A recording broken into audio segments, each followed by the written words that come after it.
Howdy Hive Scum, and welcome back to episode 10, I believe, in my Alliance series for Necromunda. Today, we're going to be looking at the House of Co-Iron, which is one of the noble houses.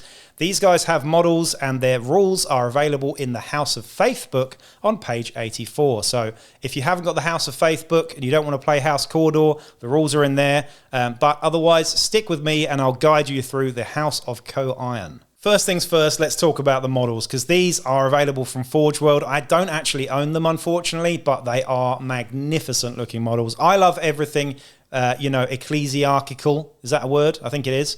And Cawdor and Redemption and stuff. And these guys are just flipping awesome.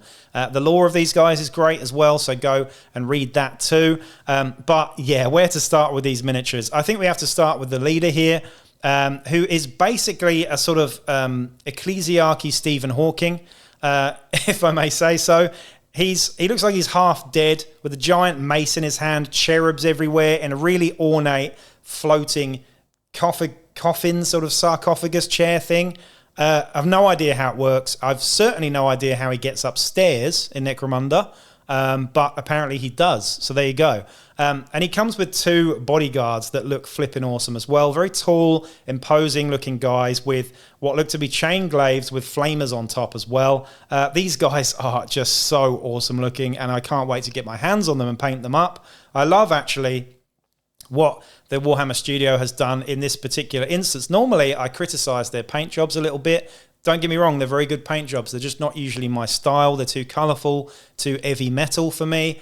But the marble effect on the chair just looks absolutely magnificent. It looks like a stone chair, basically. It's really, really, really good. I absolutely love these models. Let me know what you think about these models. I think they are fantastic. And you could use these as proxy for something else as well. You could just use them, maybe combine them with the Ecclesiarchy kill team and make a really good looking gang there. Now for the rules for the House Co-Iron. I believe I'm pronouncing that right. Anyway, they have noble intrigues, which actually means that they can form an alliance with anybody. They don't care if you're outlaw or lawful in this instance, which is interesting, but I suppose it does go with the fluff of the Redemption because they are usually outlaws as well. Being that their rules are in the House of Faith book, of course, they do have a strong alliance with the House of Cawdor, which means that you don't have to test the alliance, or you do test the alliance the first time you do it, but it's automatically all good. You don't have to worry about losing these guys the first time you test the alliance if you're allied with House Cawdor. They've also got a couple of benefits here. The first one is called Religious Relics. While this gang is allied with House Co-Iron, they have access to the religious relics of the local ecclesiarchs. Choose one weapon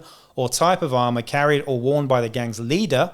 The item is blessed, and once per battle, the fighter may re-roll a single failed hit or save. That's pretty good as well. Yeah, nice to have an extra save. I mean, usually your Cawdor and Redemptionists don't have great saves as well, so if you're using them with that, it's pretty nice. Anyway, that's the first benefit. The second benefit is, of course, the Ministorum delegation. These guys come with your gang. They are extra on top of your crew, and they are free as well. So you get 3 extra fighters if they come along. Really nice.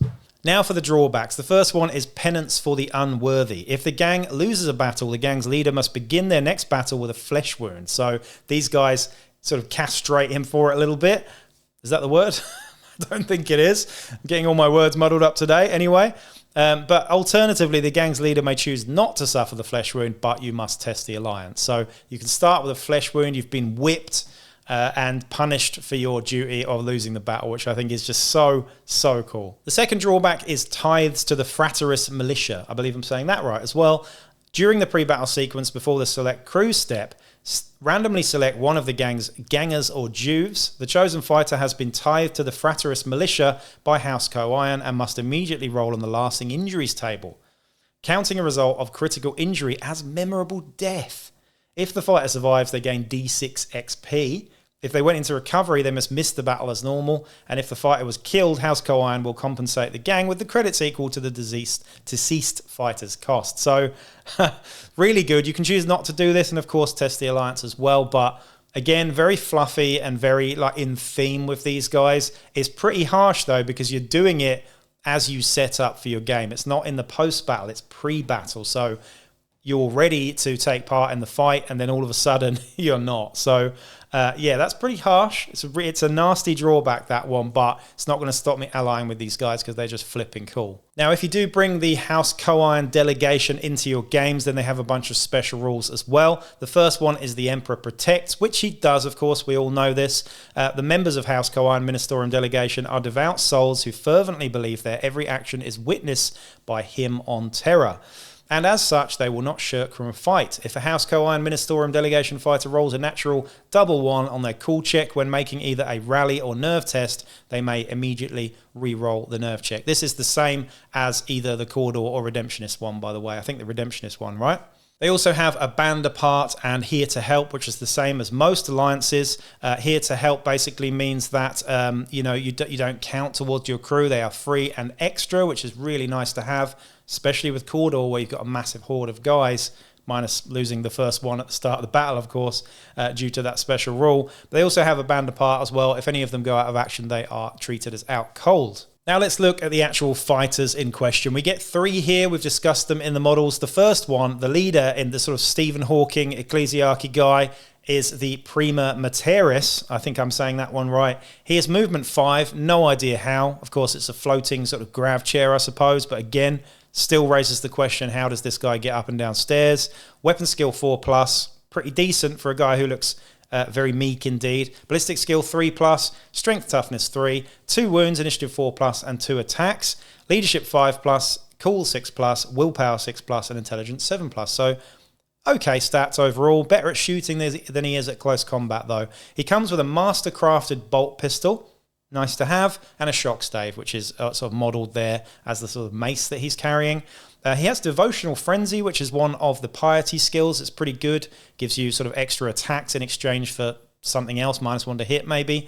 And he's got Overseer as well, which is typical with most of these alliances. That only extends to the actual delegation that you get here as well. He has light carapace armor, which is excellent for the 4+ save, and the refractor field, so the 5+ invuln there as well.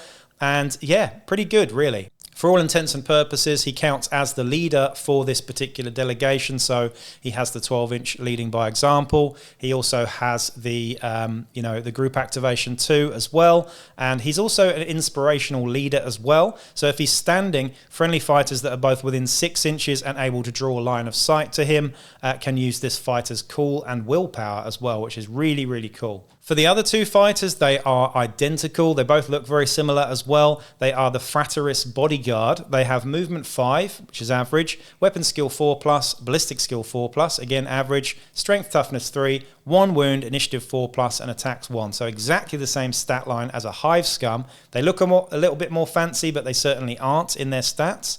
Their leadership 6+ though, which is better, cool 7+, willpower 6+, and intelligence 7+ as well. So better on the mental stats than a hive scum, but exactly the same in the other stats, unfortunately. Now, they come with an eviscerator, which is a fantastic weapon, and that is basically what's modelled here. It isn't a chain glaive, so I do beg my pardon there. It's actually an eviscerator, which is a fantastic weapon. They're very expensive normally as well, but the Eviscerator is 1-inch versatile. It's strength +1, -1 AP, 1 damage, but it comes with Sever and Shred, which are 2 really scary traits. So fantastic that.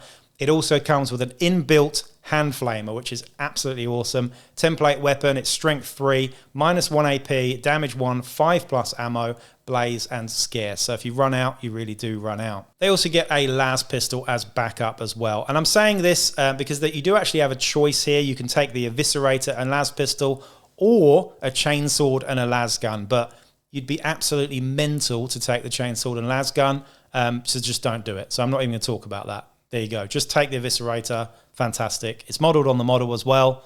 Why not?